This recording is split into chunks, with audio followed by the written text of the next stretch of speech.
Bienvenue pour un aperçu rapide de 5 actualités marquantes du jour. Sénégal.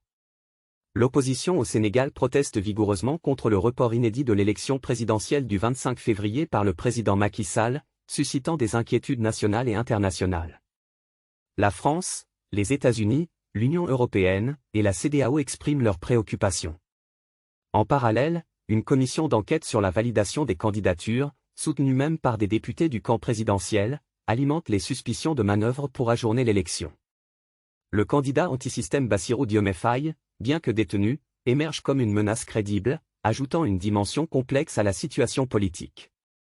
Le président Sall évoque un « dialogue national » tandis que le calendrier électoral pose des défis, laissant planer la possibilité d'un maintien au pouvoir au-delà de son mandat.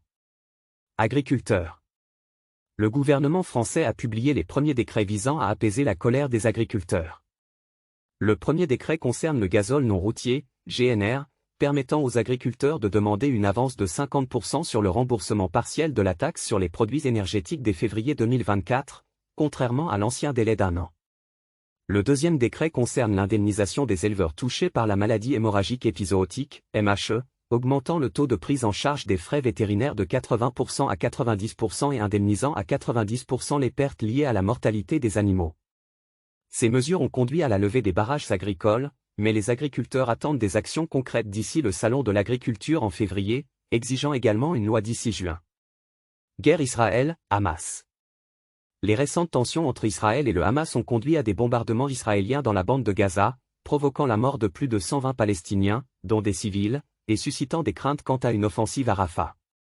Le bilan global s'élève à plus de 27 000 morts du côté palestinien et à plus de 1160 du côté israélien.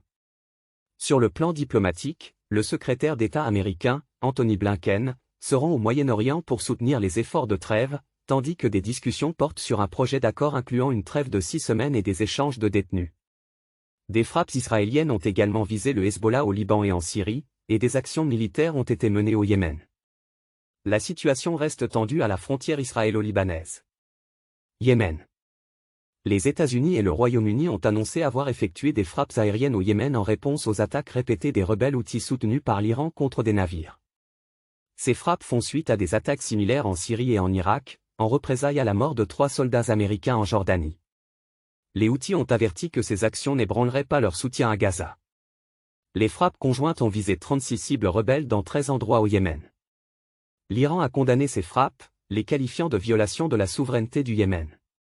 La situation au Moyen-Orient génère des tensions croissantes. Chili. Les incendies de forêt au Chili ont fait au moins 51 morts, détruit entre 3 000 et 6 000 maisons et ravagé 43 000 hectares de forêt. Les régions de Valparaiso, O'Higgins, Maule, Biobío, la Araucanía et Los Lagos sont touchées.